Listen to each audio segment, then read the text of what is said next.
All right, assalamu alaikum and good evening, everyone, and welcome back to the STEM Files. This is the voice of STEM talent and Black culture.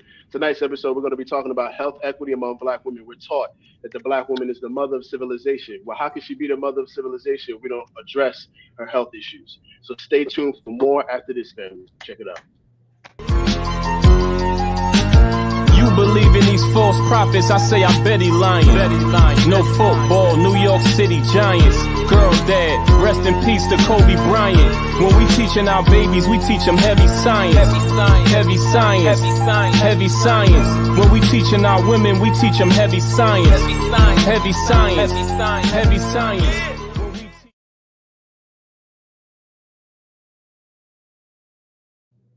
Well, as the big homie Papoose said in the song, we teach men, women, and children heavy science. Tonight's episode, once again, is about health equity among Black women. But first, let's introduce the host of the STEM Files, the trio, the three most powerful, in my opinion, the three most powerful people in STEM right now on YouTube and on social media who are giving you the best and brightest in science, technology, engineering, and mathematics. My name is Tariq Muhammad, aka Tariq Cardiac. I'm a biomedical research scientist with a concentration on and a background in cardiovascular pathobiology, which is the study of how diseases form in the heart and blood vessels. I'm joined by two incredible people, two amazing co-hosts. Jabril, let's start off with you, bro.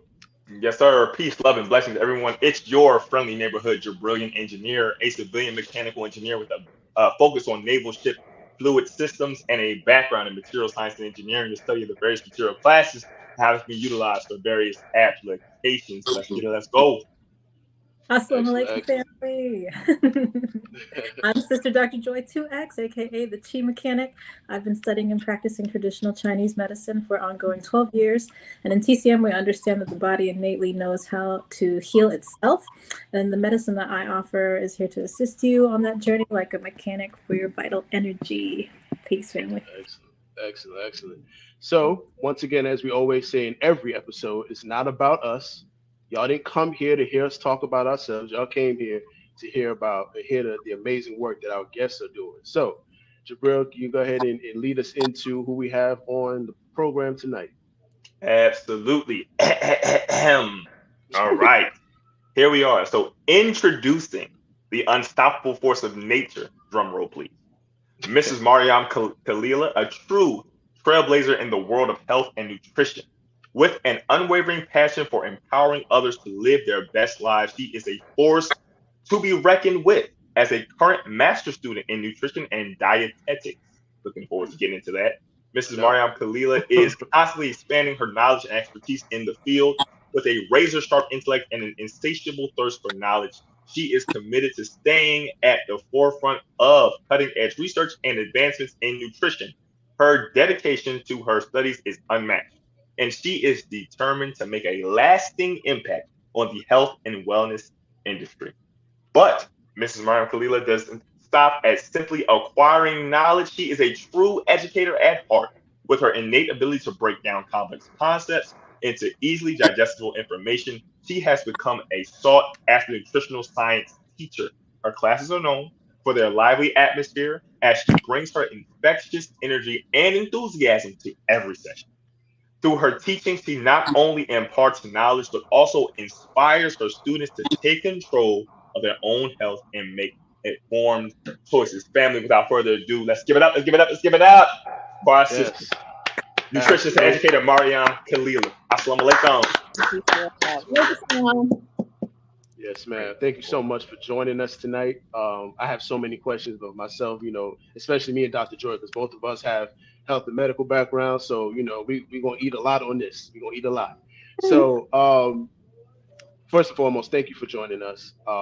We appreciate you for taking some time out of your busy schedule to come and sit down with us on the STEM files. As we always like to say, this is your home.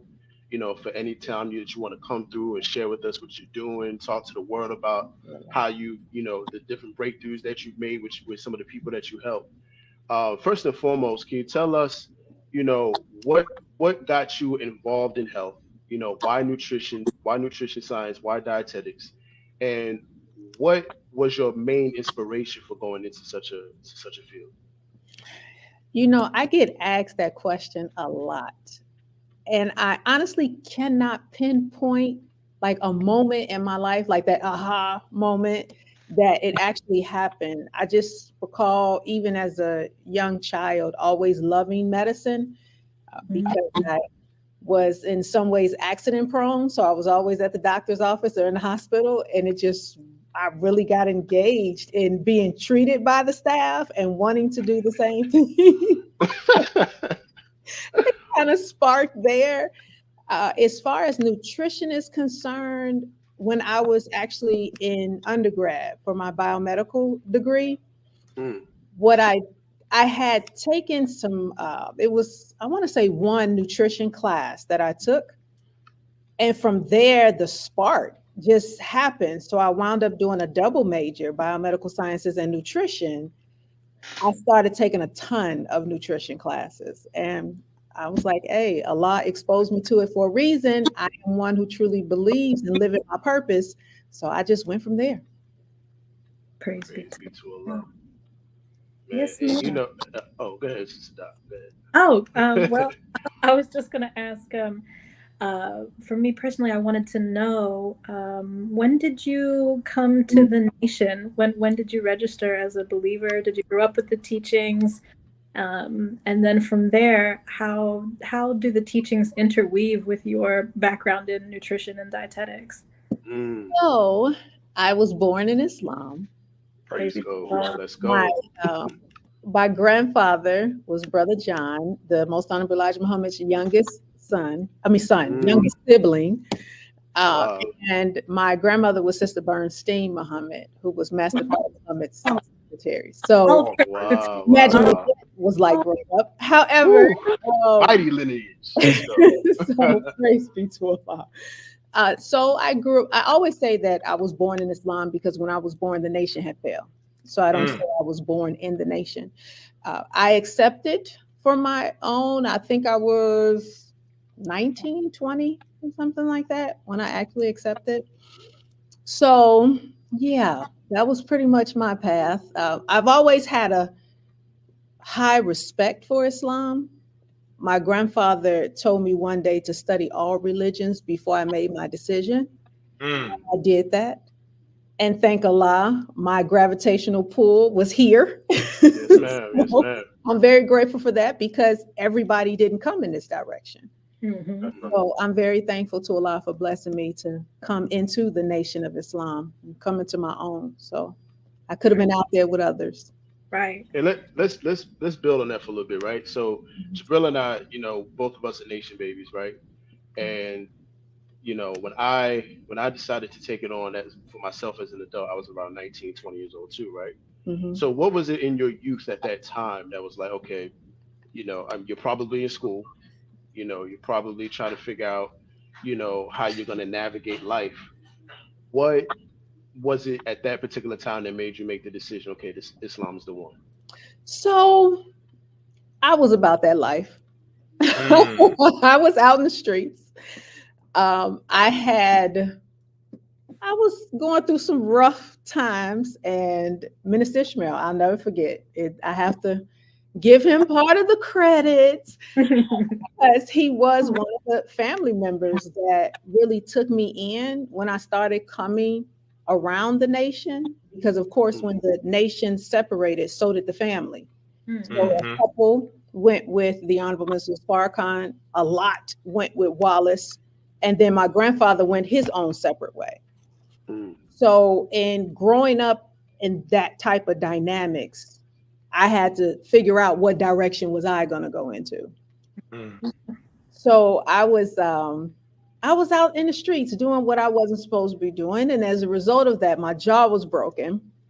Mm. And I remember Minister Ishmael being right there. He went through the court case with me and everything, and he was pretty much like, "Okay, you ready? You ready now?" Right. And I was, Right. yeah, I think Allah really knocked some sense into me, literally.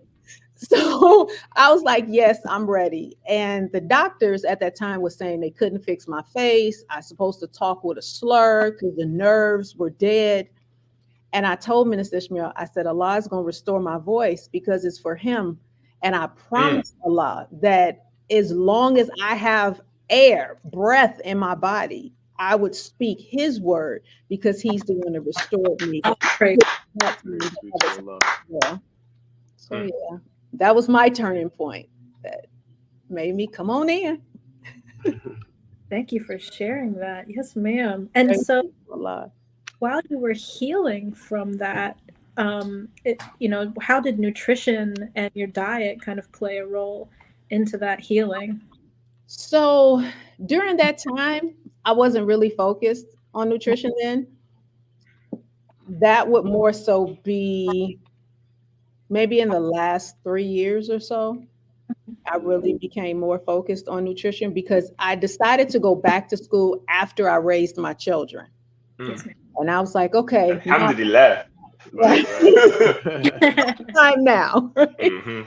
So I'm like, thank Allah. I did the family thing first and now going back to school. So for me, nutrition, I would definitely say the last 3 years or so. But nutrition has always been present in my life, though, especially natural healing, because when I was 10, the doctors were saying I had glaucoma. So right now, I'm supposed to be blind. Thank Allah, I've lost no vision. But that was my first interaction with naturopathic medicine. My mom took me to a naturopathic doctor that put me on the natural herbs to heal my eyes. So I feel like Allah was dropping jewels and hints throughout my life for what my path would look like. Praise be to Allah. And with foods, well, with food as medicine, I was reading your beautiful biography, and what are the criteria for you for food to be medicine, from a nutritionist standpoint, for certain, and then from a amazingly talented STEM Black woman in the nation? How to eat to live. That's Come on. foundation. That is, I build on that with Right, whatever right. I Let's go. do. Exactly. How to eat to live all day long. That is the base. Everything else, it has to support or scientifically prove the words of Most Honorable Elijah Muhammad.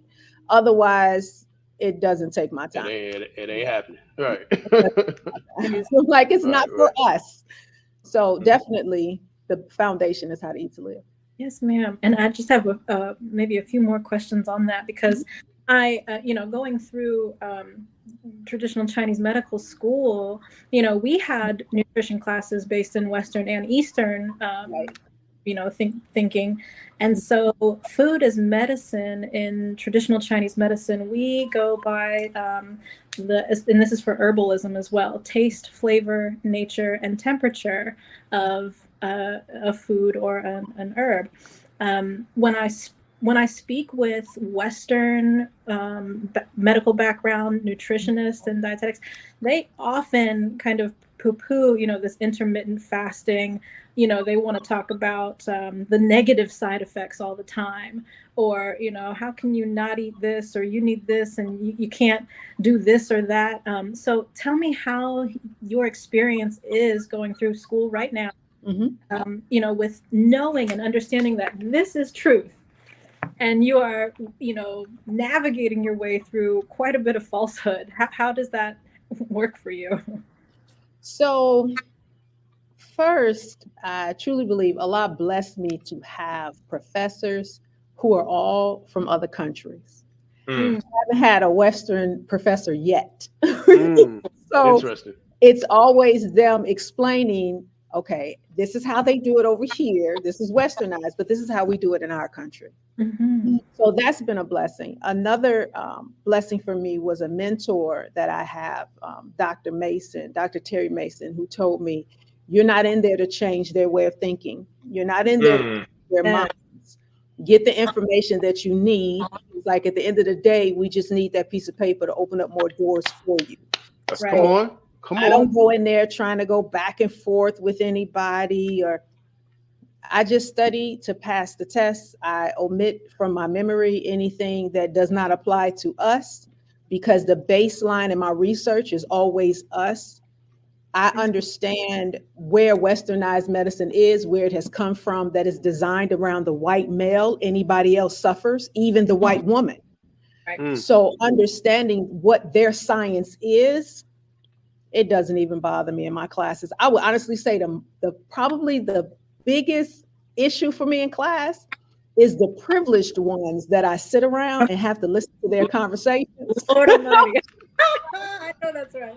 Oh my God, like y'all can't be happy all the time. Like, can you bring it down? That's my biggest trial, like during that time. But other than that, it's fine. It's fine.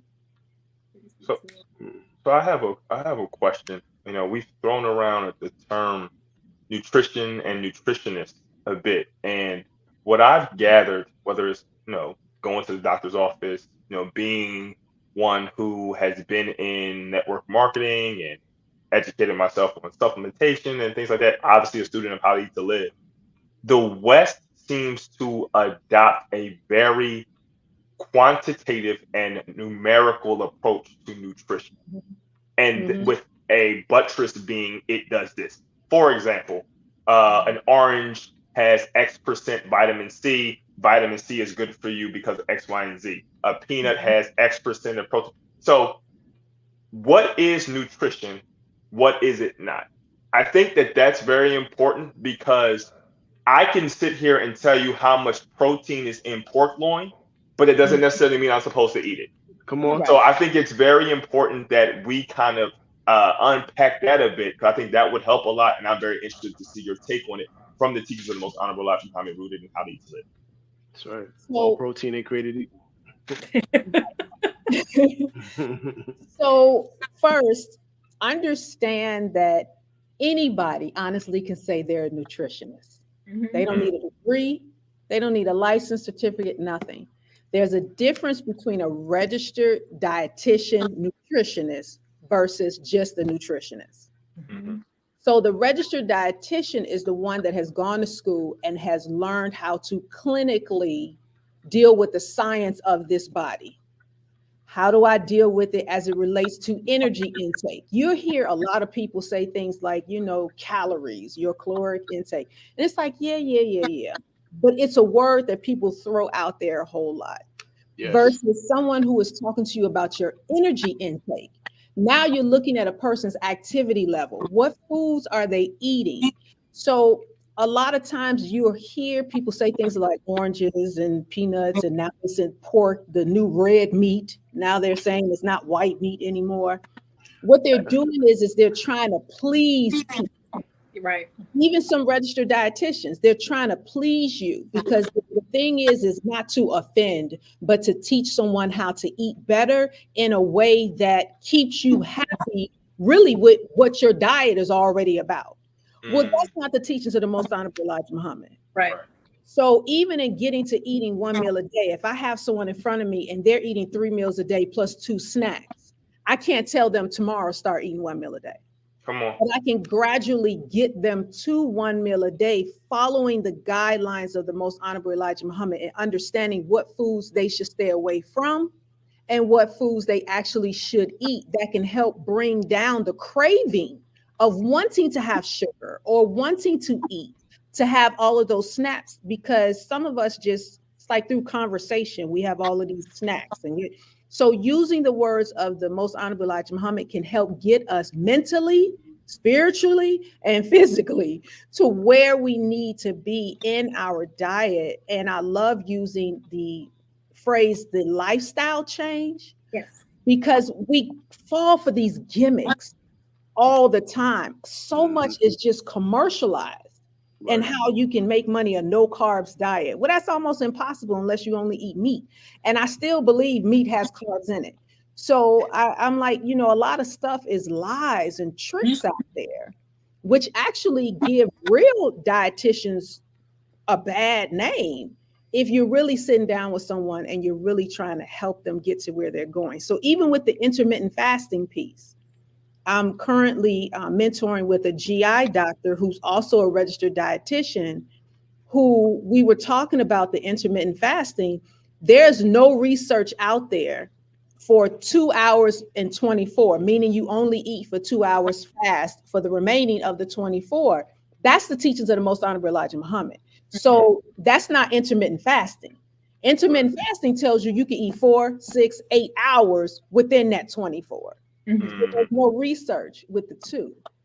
So we have to start being more intentional about proving the teachings of the Most Honorable Elijah Muhammad. So we need to have that data so that we can show the 2-hour window is the best window to have. So it's leading with that, clears up all the rest of that stuff. Yes. I have one quick follow-up. Maybe it's not quick, but so on one of our social media pages, we have a video that is going viral. So Brother Student Minister Nuri Muhammad is talking about how to eat to live and eating 1 meal a day from the teachings of the Most Honorable Elijah Muhammad. When I tell you, everybody and their bot mama is on there talking about tripping. No, we even got 3 meals a day, 2 snacks, 9 meals a day. No, I eat 1 meal a day. I don't eat 1 meal a day. No, they're stupid. See, that's why religion is never. Look, the Bible say he fed Egypt in the morning and in the night. Well, I don't know. Long story short, I did want to talk about this because the Honorable Elijah Muhammad talks about, I believe, in how to live, not simply digestion. He talks about the removal of poison from the body. So you have a lot of people talking about, well, it only takes 6, 12, 14 hours to digest food. How important is it to hone in on poison removal and exodus from the body and not simply digestion? Are they one and the same? Is one a further point down the line than the other? Can you give some context to that? Yes. So when you start now looking at digestion, you have to define for people what does that look like? Because quite naturally, yes, it would only take you a couple of hours to digest vegetables. It takes you 72 hours to digest meat, 30 days to digest pork. So when you start looking at the definition of digestion and that process, you're looking at now your food moving down your GI tract, now going through absorption process. But most people stop at that point. The body has to be able to deliver the nutrients where it needs to go. It also needs to go through a resting period. All of that is included with 1 meal a day. Come on. So I like to draw out pictures for people of understanding. First of all, with every time you eat, about 30 minutes later, you should have a bowel movement. So if you don't, not only are you eating too much, you're becoming chronic constipated, which the leading most Americans are, and don't even realize it, because some people will say, well, as long as you have 1 bowel movement a day, you're okay. No, that's not true if you just ate 5, 6, 7 times. Come on. And that's a problem. You should be moving your bowels more. So what that means is now your small intestines is now backed up and it can't properly absorb the food that you're putting in through one way, and it's trying to push it out another way, but there's no room to push it out the other way, and it's trying to absorb and it wants to rest. So if you're constantly eating, even with 3 meals a day, you're not allowing your digestive system to rest. So even in school, they'll tell you, even through digestion, through absorption, if I'm at 4 to 6 hours, and now my digestive system needs to rest in order to reach the fasting state. Every time you eat, your digestive system should reach a fasting state. Well, if you tell me I don't get to the fasting state for 4 to 6 hours, why am I eating breakfast and then lunch? Come on. I didn't even reach the fasting state yet, where my body gets a chance to balance out the sugars. Because if I just ate carbs, it's been transferred into sugar. And quite naturally, I'm sure I've eaten sugar too. So now my pancreas needs to produce the right amount of insulin to deal with that. And then we'll wonder why we're leading in diabetes. Overworking your pancreas, you're overworking your liver. Yes. So if we could show people this, because we're seeing, believing people. We need to show people images of what's happening in your digestive system when you eat all times during the day and night and not resting. Think about yourself. When you keep going and going and going and you're not resting, you will collapse. The best person to look at that as an example are children. Children will go and just fall out. They'll just collapse. Well, what do you think you're doing to your organs when you keep eating, and then express these diseases? There are doctors that are saying it takes 10 to 15 years to develop diabetes. So what have you been doing for 10 to 15 years? You have bought into a mindset that's telling you to keep eating, to keep eating. But you look at your Bible and now what's the sin? So do you equate that with gluttony? Like what are you doing to yourself? Why are we so obese? You go to other countries, if you're a slim American, they won't believe you're from America. Right. They think we're all overweight because of the way we eat. Right. We're dying. And it's like we don't care. A lot of us don't even care. And I can't even say lost families. Nope. No, it's us too. Right. We're expressing the same diseases, which means we're not being obedient to the teachings of the most honorable Elijah Muhammad. Disobedience is putting us on an expedited pathway to death. Right.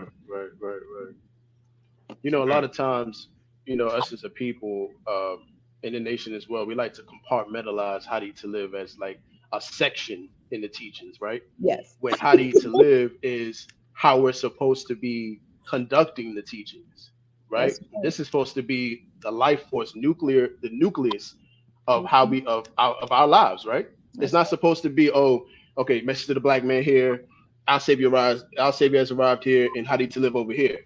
Nah, how to eat to live is supposed to be the very fabric of how we conduct our day-to-day activity, right? That's right. You know, so I wanted to ask you, you know, we're talking about health equity among black women, right? We're also taught that the black woman is the mother of civilization.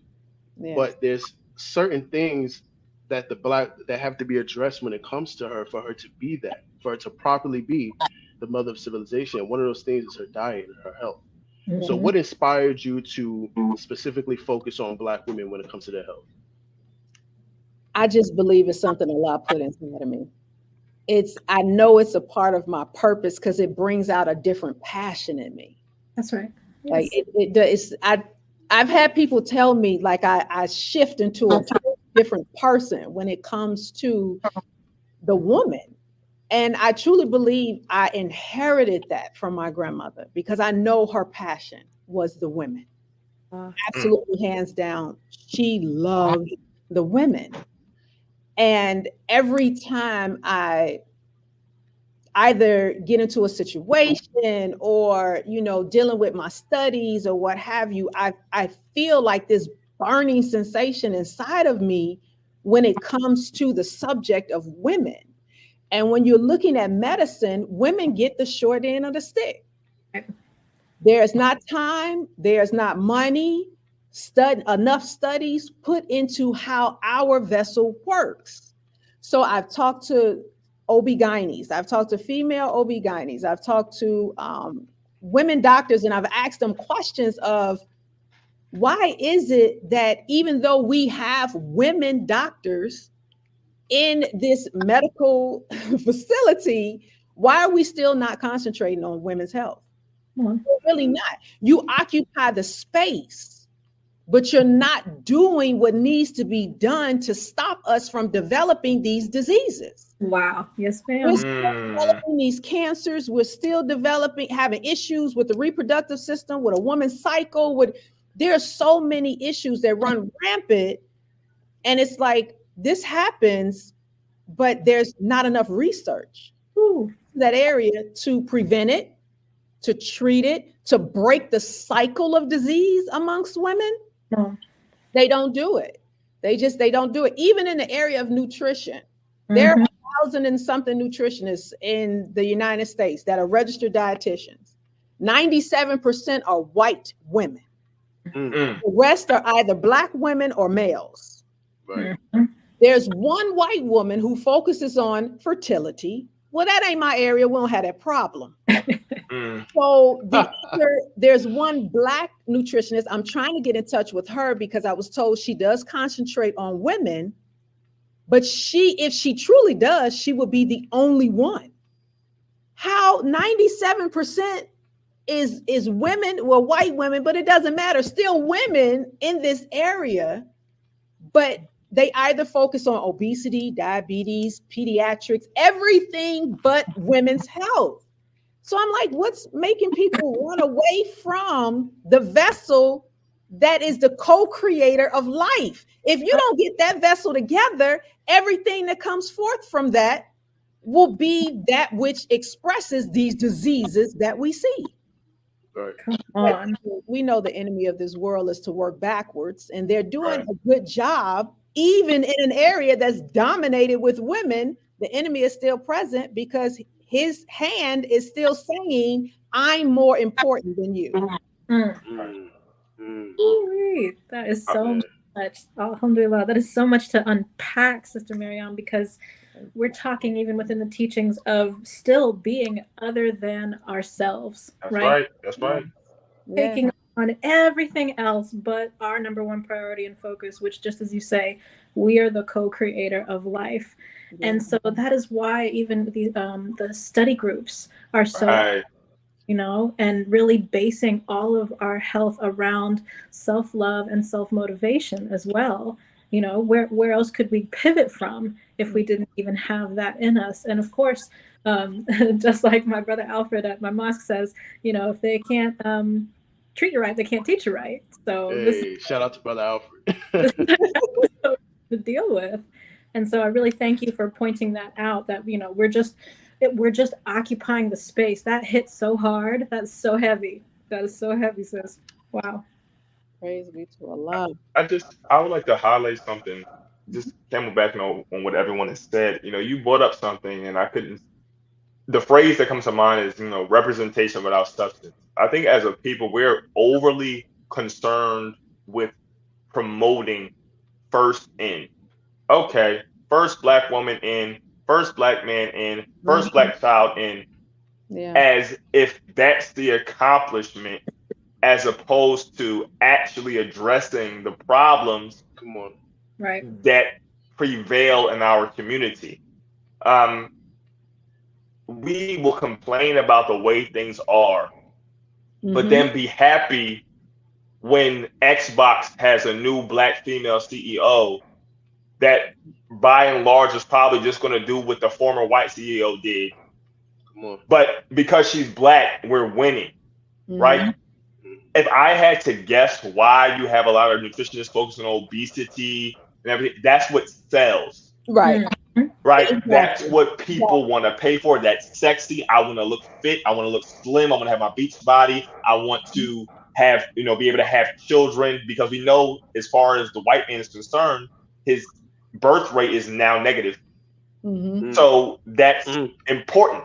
But when it comes to the second self of God, right, the Black woman, that's not, for lack of a better word, sexy. That's not what sells currently. And it requires work to be done as far as a lifestyle change. How many times we see these ads about, hey, you don't have to do anything different. You can eat what you want to eat at the times you want to eat this burger and still lose weight, right? The reason why How to Eat to Live is so effective, but also can be difficult, is because it requires obedience to a lifestyle shift, which starts here, or really starts here, then here, and then you go into the actual motor of your day to day. So it's incumbent on me to now pray, because without praying to God, I can't eat like that. Right. Anybody cannot eat. Not everyone can eat 1 meal a day in fast.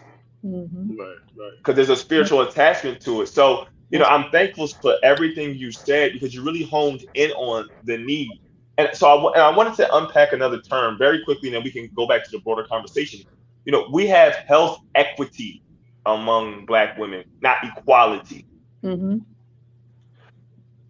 What do you think, or why do you think it may have been important to put equity and not equality? What does equity in health for Black women look like to you, as opposed to equality? I think from our viewpoint, it's one and the same. Okay. Like, it's almost like you have lost the true meaning. So in the misunderstood word, I think inequity means I am equal. Because in our conversations, that's what the conversations begin to sound like, because we've lost priority. We've lost the love of self. And we've lost the value of self. So now when I'm looking at others, it's what I see on social media. You know, how many women, Black women celebrities do we have that are having all of this cosmetic surgery done? Mm-hmm. And they're thinking that now I'm your equal. Mm-hmm. You weren't born to be the enemy's equal. Mm-hmm. I mean, when is a parent equal to the child? Mm. It doesn't work like that. Oh my God. So we just have to shift our perspectives and come back into the knowledge of self so we understand where our equality is. But first, we got to understand what equality looks like. Like, what is that? Because, you know, we're born in a world that we don't see that nowhere. Right. Lord knows we don't know the meaning of words. So No, we don't. Absolutely don't. But family, we having an amazing build so far. I have a whole bunch of questions that I cannot wait to ask. But at this time, family, we're gonna go ahead and plug the baddest, the most powerful, and the most useful tool that we have right now in the Nation of Islam for our people, and that's the Final Call newspaper. Yeah, check it out, family. Yes.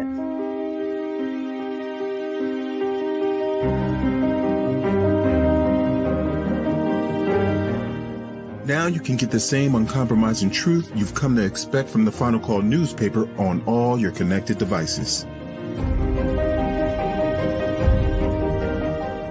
Subscribe to the Final Call digital edition today. Go to subscribe.finalcalldigital.com. Peace. This is Naya Muhammad, a future architect, and you're watching The STEM Files.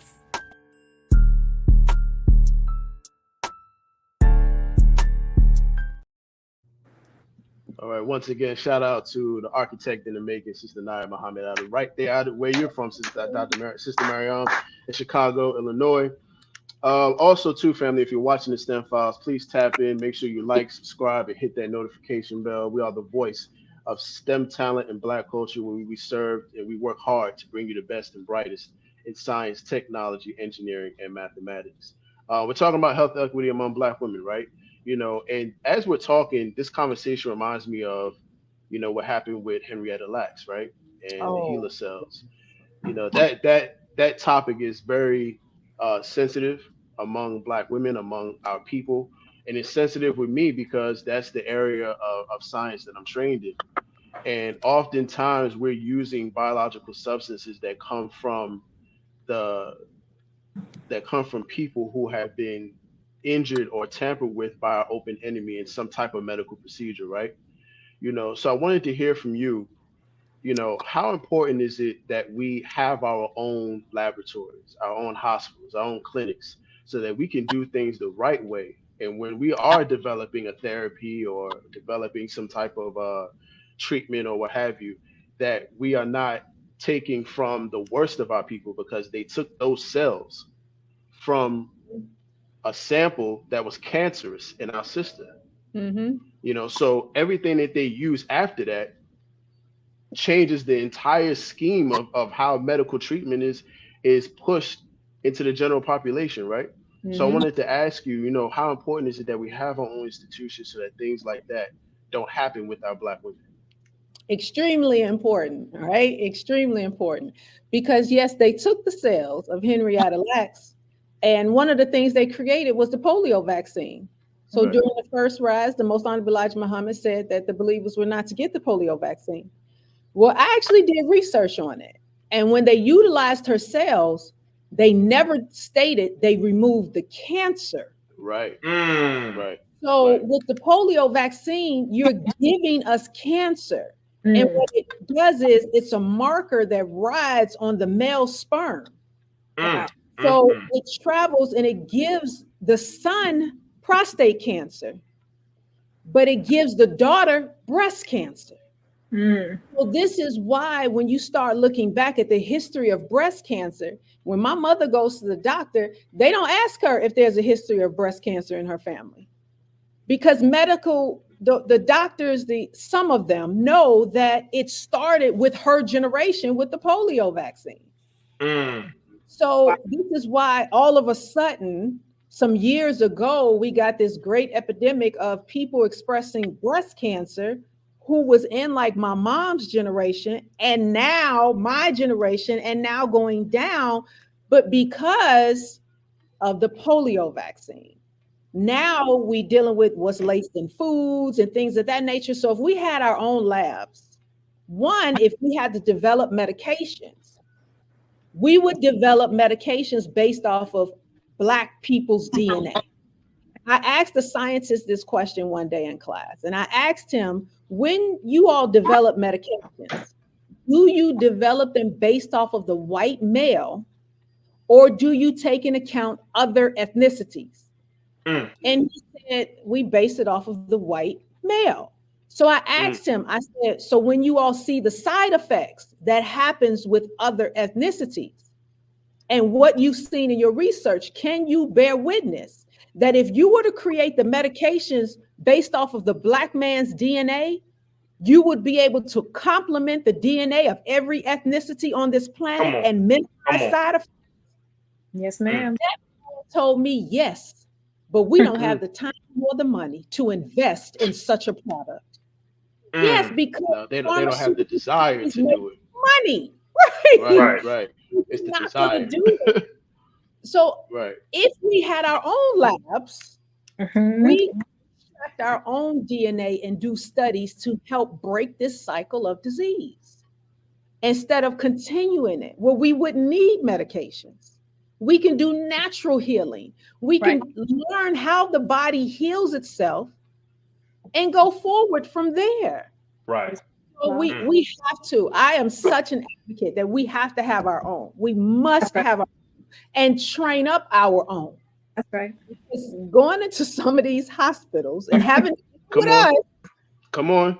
We have more allegiance to the white man than he has to himself. Right.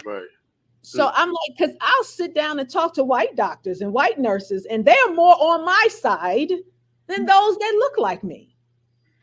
So I'm like, the house Negro, the slave, is worse today, in my opinion, than he or she was back in the day. Because now it's like it's almost like to them second nature. That they have to give allegiance, or this is what this says in this book, or you don't even question what they give to you. You're not even being in school and what you digest mentally. You got to have on the armor of God. Right. There's a lot of stuff you're reading, the material of a devil. Right. So in reading that, I have to have on my armor so that don't stick with me. The only thing that's going to absorb within my vessel is that which Allah desires to come in. Everything else is just either evidence-based, is for me to observe and be able to bear witness that this is taking place, but it does not become a part of who I am. That's what we have to learn, what we need to keep at the table and what you actually eat and what you take on with you. Come on. Everything is not meant to be ingested. Right. So I'm like, we got to have our own quick. Really quick. Honorable Elijah said, take what they have of value and disregard the rest. Absolutely. Yeah. That's it. That's all we need to do. That's it. And speaking of value, what you said too was very instrumental, that they don't have the time or the money because we are invaluable. That's what I'm talking about. They don't even have it. They don't got the bread for that. No, they don't have it where we will benefit from it because they study us and they benefit from what they find. Right. But they don't pass that on. They know how important our organs are. This is why they get them and we don't. Come on. They're still trying to get back to original. Come on. You're not going to get there because you have my liver. Or you have this is not, it doesn't work like that. You know? But they're in a lab trying to see how it can work that way. They know we're superior. I was in one of my classes and it just shows the mindset that they teach their children. One, they've removed slavery from their history books. So a lot of them coming out of high school don't even know slavery existed in this country. Come on. And then my professor was explaining brown and white adipose tissue and how we have more brown when we're born, and how the brown adipose tissue is actually the better one, it's the best one. But before he got to that point, he asked the class, which one do you think is better, brown or white? Well, of course they said white. So when he said no, and this was a Chinese professor, straight from China. Wow. When he said no, it is the brown adipose tissue. When I tell you they got so enraged, why isn't it the white? I'm like, wow, really? Why do you think the white has to be superior? Science is showing you no, it's not. Right. But I'm like, for them, it's that mindset of you cannot say in front of them black or brown is better. They'll have a meltdown. They will have a complete meltdown. I saw some Googling it and trying to figure out if what he was saying was true. And then to find, yes, what he was saying was true, they were devastated. And I'm like, wow, just proving who you are by nature. Because you don't even know about slavery. Right. You don't know what your ancestors did to our people, yet you still carry that mindset that you are better than us. Right. At this point, they want to argue even what's natural or not. Absolutely. You know, Absolutely, all day long, all day long. Yeah. Mhm. I think something important to note is that's not even how bad it gets, because one of the things that we're taught in the nation is basically not to get upset with the snake for biting us, because even the non-venomous snake will try to bite you as if it had venom. So many of our people would have been present or privy to that information or that situation, and then made it their life's purpose to change said person's mind, or start to like try to rework and overly educate. You know, I think that yes, our people suffered in this country. Yes, we deserve this country. But we cannot become so preoccupied with not only with what other people think about us, but simply with what other people think. We're the only people that seem to struggle with doing black things. So now you see that, you witness that, and it becomes your goal to now make sure that that person feels a different way. Versus, as you said earlier so eloquently, Sister Maryam, focus on getting that intellectual bag and bringing it back home. But see, it's in your mind much more difficult to now bake your own pie than to get a slice, or a bigger slice, if you will, from what's already present. You know, and I want to take maybe a step back and a quick segue. So we hear a lot, you know, the old adage is, you know, break fast is the most important meal of the day. Why is that statement both right and wrong? How is it right? Yeah, the key is how I said breakfast. So, okay, so of course, yes, breaking fast is correct. It's the time of the day in which you break it that makes it correct. Right. Looking at it as breakfast, you don't need to eat first thing in the morning. You don't. So even in looking at your energy intake, what's going to fuel your body, right? So, and just when you sit down and you're talking to people and you're explaining how carbohydrates work, how when you're looking at what do you need for what is going to be my energy that I use right now, what is my long-term energy, to be able to understand that science can help you construct your plate where I can eat one meal a day and it sustains me for the full 24 hours or 48 hours. That's right. So understanding, again, that's knowledge though. So you got to have the knowledge of how to do it in order to apply it correctly, because you don't want somebody to hear it and try it and hurt themselves. Right.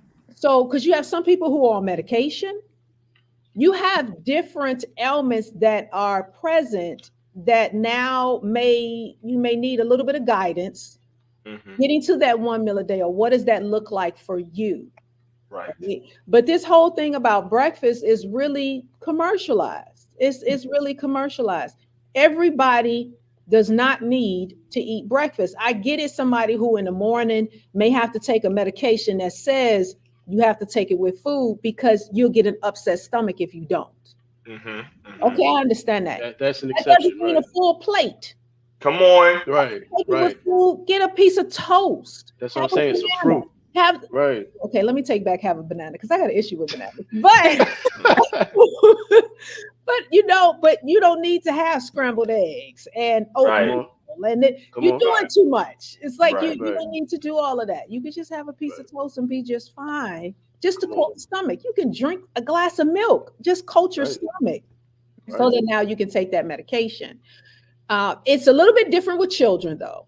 It is a little bit different with children to fuel their growing brain, to fuel their growing body at the pace in which is going. Their energy intake is different from ours. Right. So, and when you start getting into the elderly, so depending upon where you are in life and how you've patterned your eating habits throughout life really determines what that meal should look like and how you should go about doing it.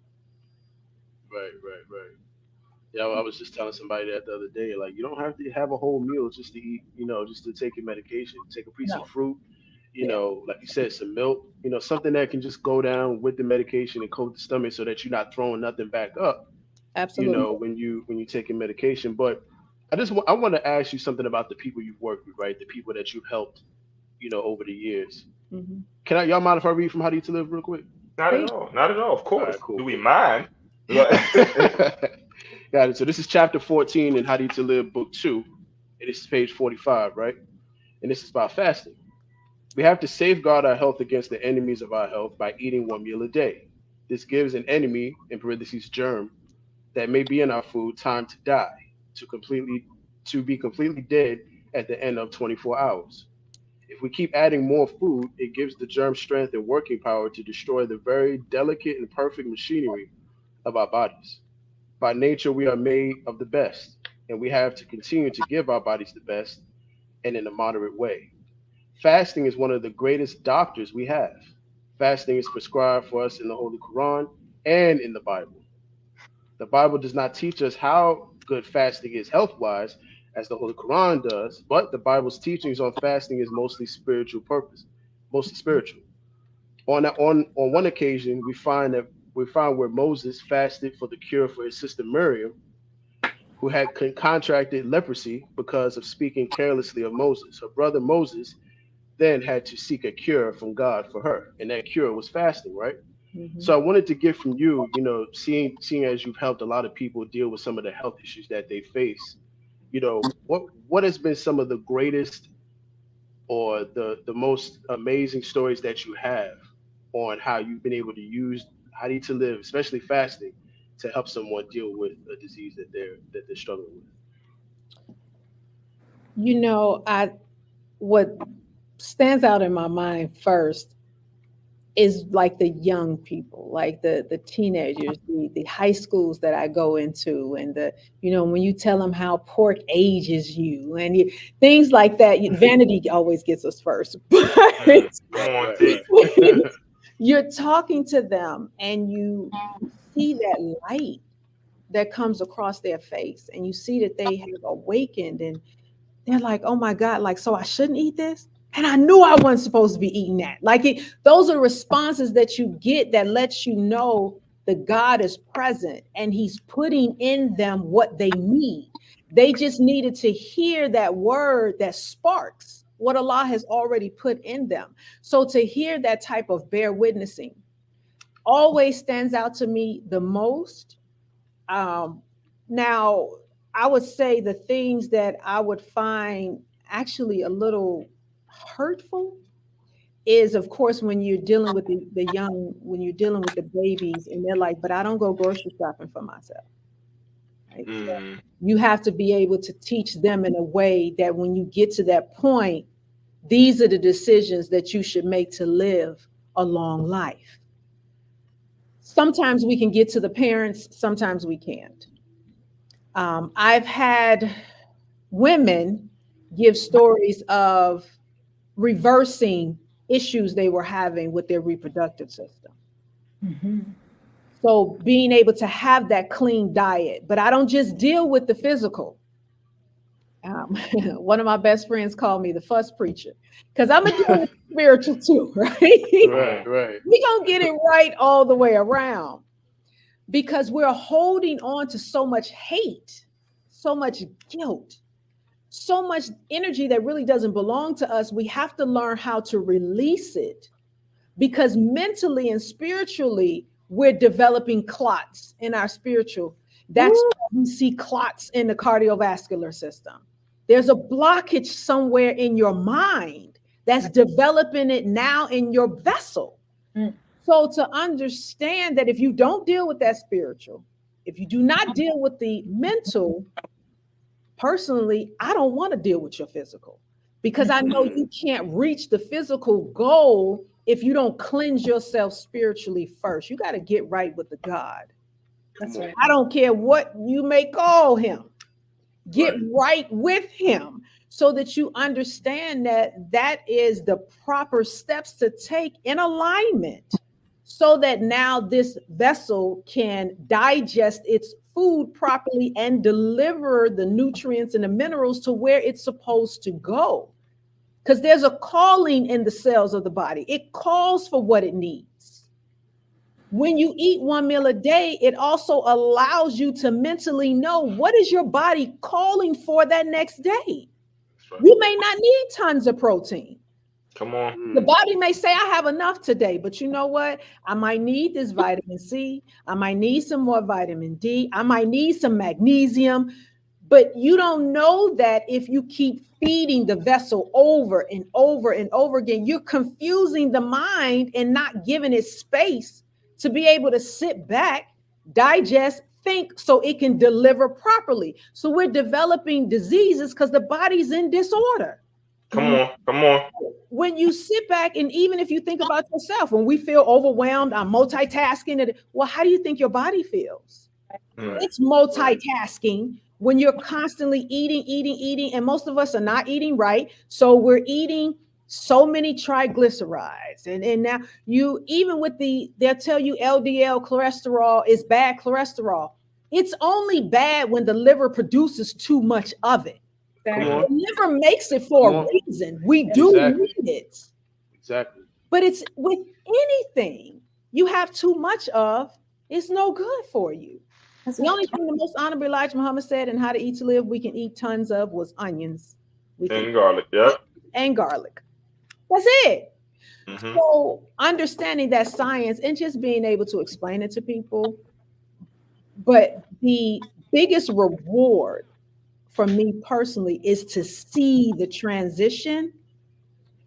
I don't want people to come and say, oh, thank you, Sister Maryam, or thank you. No, I want to make people go through that transition and turn to the God. Thank him. He put it here. I didn't. I'm just being obedient to a law that he put in place by his permission. So I don't look for accolades. I look for signs from Allah that will guide me to either my next person, the next group.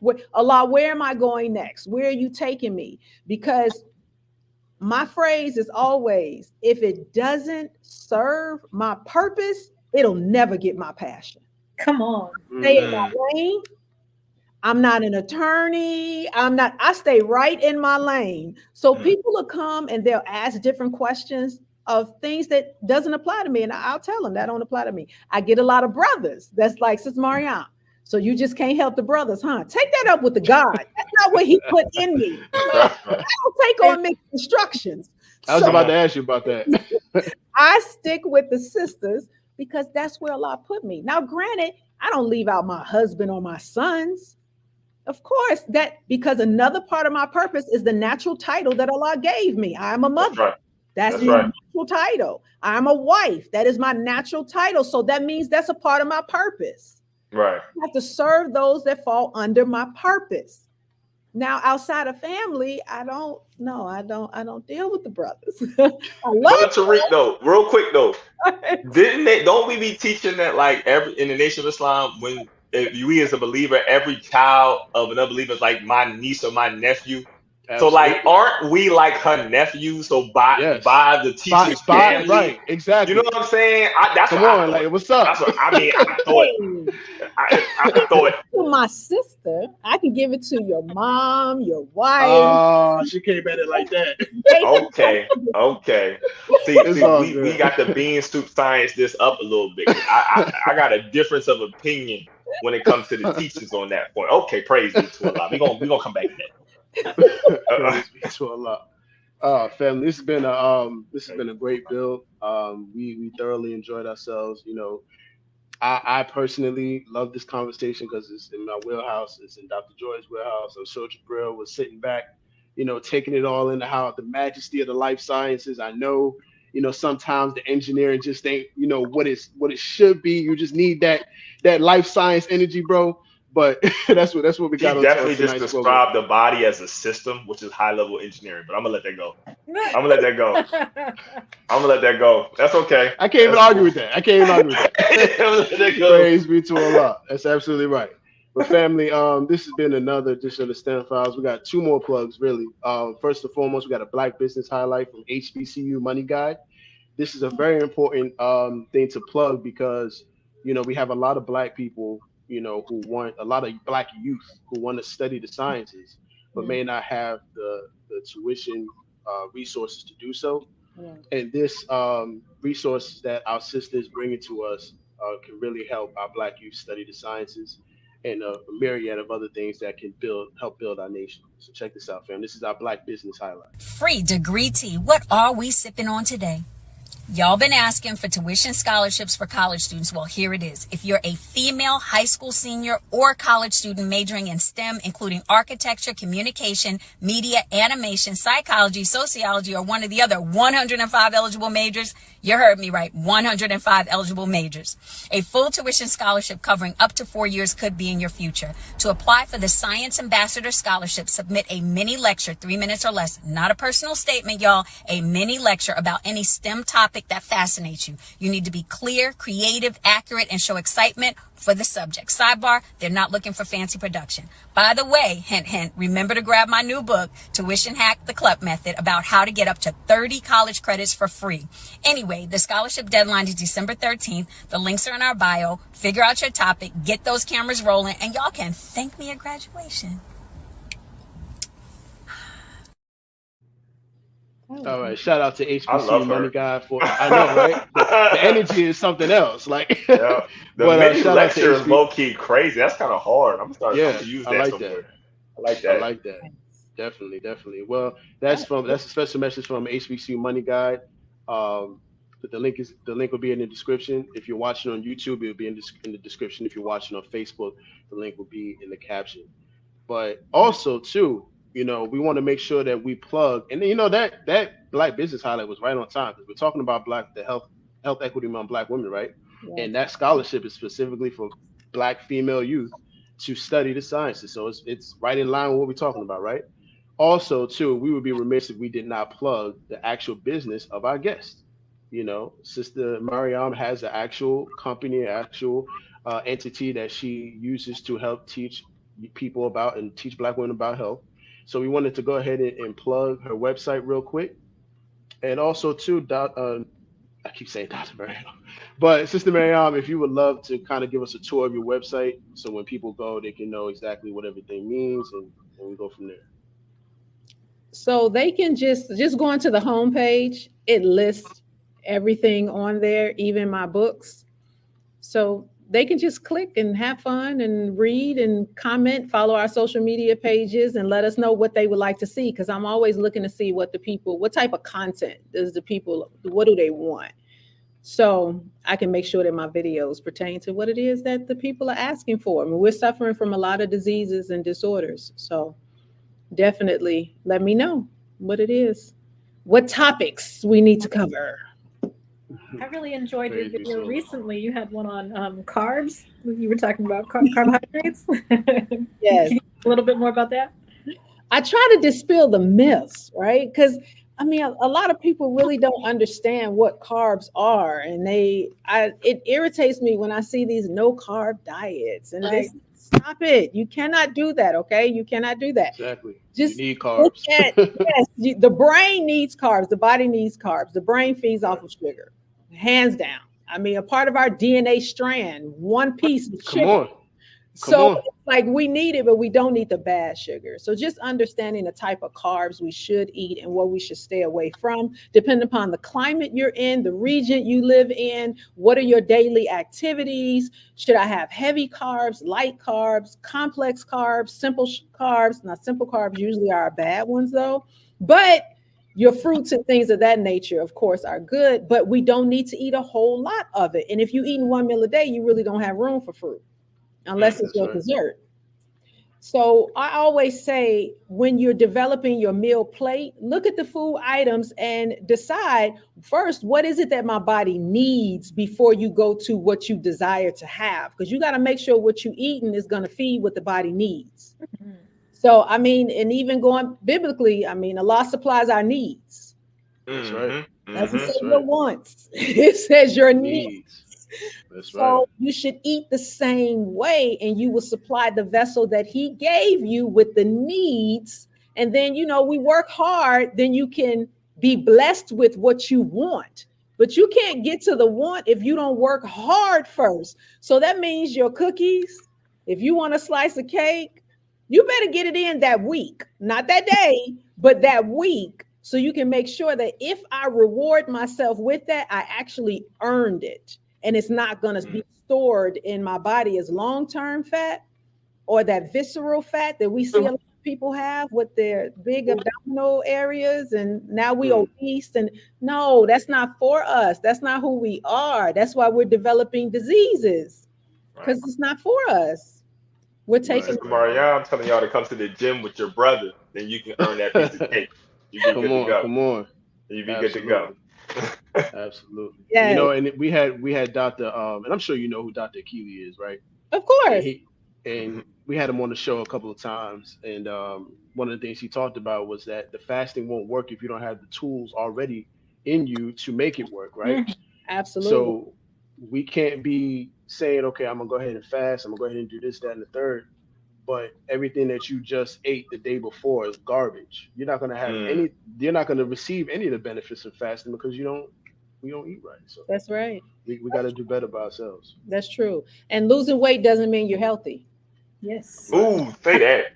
You can still be on the inside. Mm-hmm. All right. You just sped up your metabolism, but it doesn't mean that your organs are happy.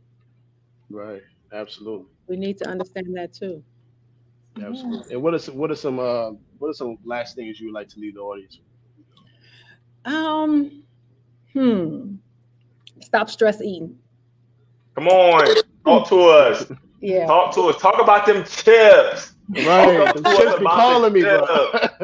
I just lost my cheeks because of that. Come on, talk about the chips and the pretzels, you know what I'm saying? And the zebra cakes. Talk to us about the zebra cakes. All that sodium and sugar. That's how easy, right? So even being Black people, though, diabetes is actually one of the diseases we can't blame anybody else for. We developed it in Egypt from the overuse of honey, even though it was a different type of diabetes. It wasn't the diabetes that we see today.